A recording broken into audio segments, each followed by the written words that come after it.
서기 1260년 한 무리의 기마 군단이 팔레스타인 지역에 대한 침략을 시작합니다. 인류 최초의 세계 제국 몽골이었습니다.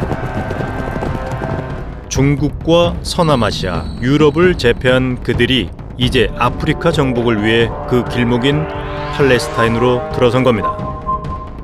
하지만 패배를 모르던 몽골군도 이번 침략에는 성공하지 못했습니다.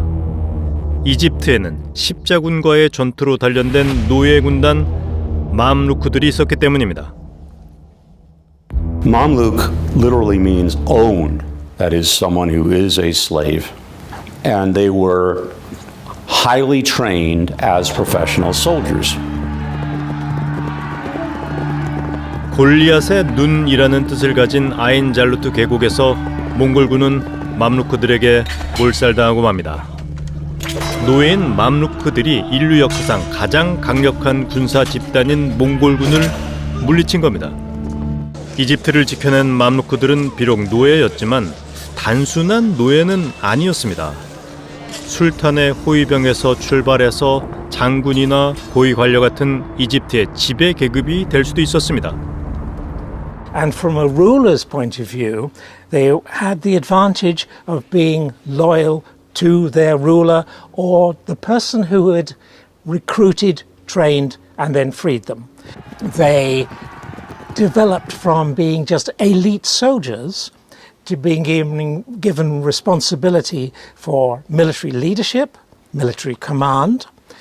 Then subsequently we find them as governors of provinces or castles or even cities, then whole provinces.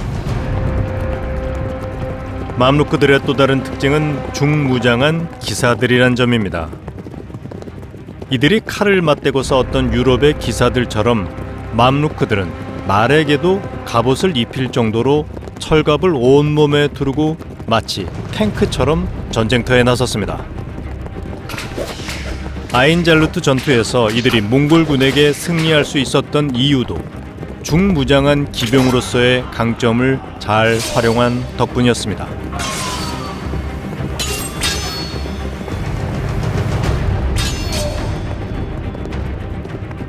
A heavy cavalryman depends on the weight and momentum of the horse. So the perfect example of the heavy cavalryman was a European knight wearing armor, riding a very large horse, and holding a lance transmitted the kinetic energy of the horse against what it hit. 거듭된 군사적 승리로 권력이 맘루크들에게 집중되자 결국 술탄마저 이들에게 쫓겨나게 됩니다. 노예들이 주인을 몰아내고 주인 자리에까지 앉은 것이죠. 바로 이집트 맘루크 왕조입니다.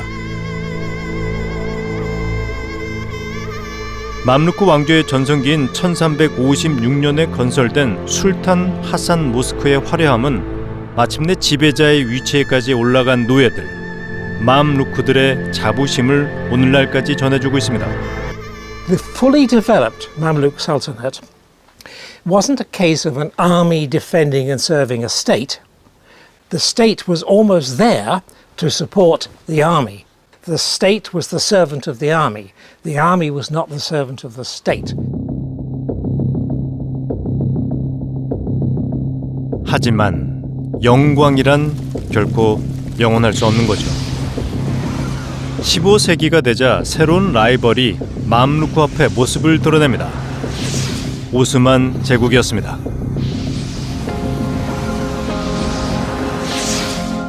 The competition arose after the Ottomans conquered Constantinople and clearly became a major power.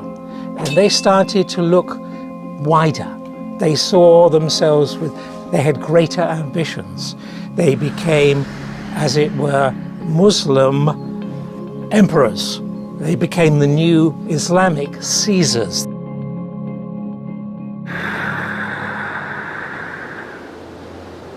시리아와 터키의 접경 지역에 위치한 다비크라는 작은 마을이 두 제국의 군대가 충돌한 곳입니다. 최근까지 이어진 내전으로 마을은 폐허로 변했지만 마을 주변으로 넓게 펼쳐진 황무지가 바로 전투가 벌어진 곳입니다. 오스만군 6만 5천과 맘루크군 8만이 다비크 초원에 집결한 것은 1516년 8월 24일이었습니다. 두 나라의 술탄까지 직접 참전한 물러설 수 없는 결전이었습니다. 맘루크 제국의 주력은 중장기병 기사들인 맘루크 자신들이었습니다. 술탄 알 가우리는 맘루크들을 전선 중앙에 배치하고 자신도 중앙에 자리 잡았습니다. 중장기병의 강력한 돌파력으로 오스만 군대를 쓸어버릴 생각이었죠. 오스만의 술탄 셀림도 중앙에 자신의 최정예 병인 예니체리를 배치했습니다. 이들도 맘루크들처럼 노예였지만 차이가 있다면 이들은 보병이었습니다. 그리고 맘루크에 맞설 기병대를 좌우에 배치했죠. 하지만 셀림이 오늘을 위해 준비한 것은 이들만이 아니었습니다. 최후의 순간을 위해 셀림은 비밀 무기를 숨겨놨습니다. 200년간 무적을 자랑한 맘루크들의 돌격으로 전투가 시작됐습니다.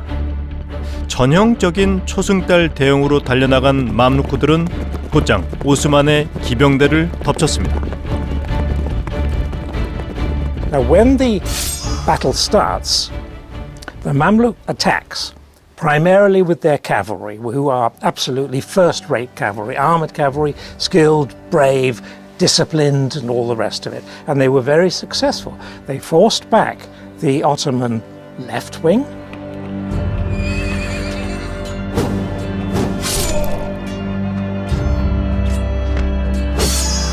곧이어 반대편에서도 전투가 시작됐습니다. 이곳에서도 오스만 기병은 맘루크의 맹공을 견디지 못했죠. 오스만의 상황은 절망적으로 보였습니다. 좌우 기병끼리의 전투에서 오스만은 열세를 면치 못했습니다. 이때 셀림의 비밀 병기가 등장합니다. 무너지기 시작한 기병대의 배후에서 대포가 불을 뿜기 시작한 겁니다. 대포의 위력을 견디지 못한 좌익이 결국 도망치기 시작합니다. 하지만 술탄 알 가우리가 거느린 정예군은 아직 전투를 포기할 생각이 없었습니다. 알 가우리는 정면의 예니체리를 향해 돌격을 명합니다. 맘루크들의 무자비한 돌격은 곧 효과를 보이기 시작했습니다. 예니체리들이 후퇴를 시작한 거죠. 중앙의 예니체리들이 붕괴한다면 전투는 맘루크들의 승리로 끝날 겁니다.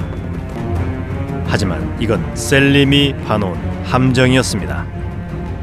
예니체리들이 후퇴하자 뒤편에 있던 대포들이 불을 뿜기 시작했습니다. 곧이어 예니체리들의 화승총도 일제 사격을 시작했습니다.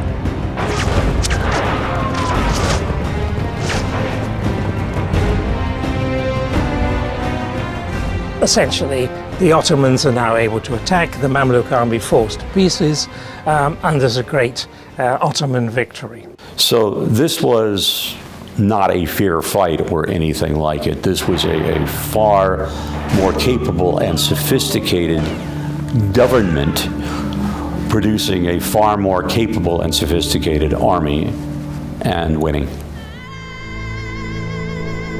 도망친 맘루크들은 카이로에서 마지막 저항을 시도했습니다. 하지만 견고한 카이로의 성체도 화약 무기 앞에서는 아무런 소용이 없었습니다. 200년 이상을 군림해온 기사들의 나라 맘루크 제국은 이렇게 종말을 맞았습니다. 그런데 좀 이해하기 어려운 점이 있습니다.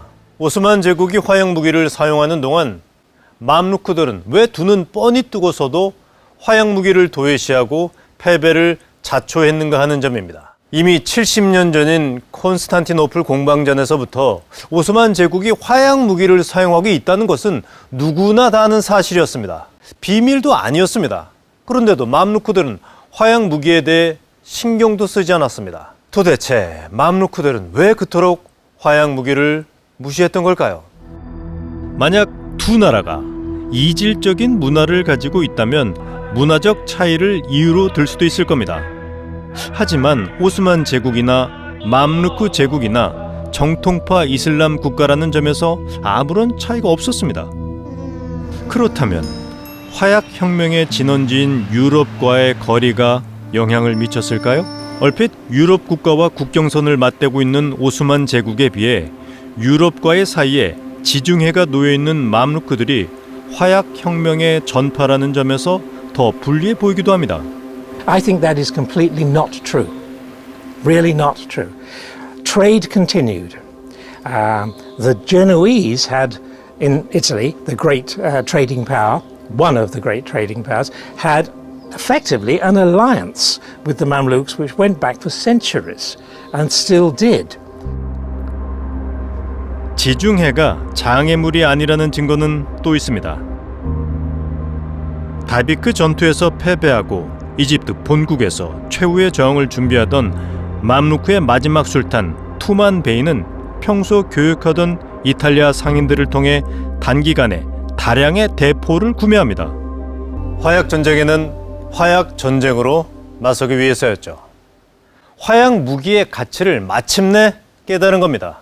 조금 더 일찍 알았다면 좋았겠지만 사실 때는 이미 너무 늦었습니다. 급조한 부대로 오랜 기간 화약 무기에 단련된 베테랑들을 이길 순 없었죠.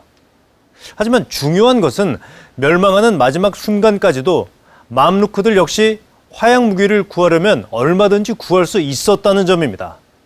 그러니 유럽과의 거리는 문제가 아닙니다. The Mamluks themselves, that is the elite troops, they didn't like to have anything to do with guns. They were dirty, they were sort of demeaning, they were not heroic.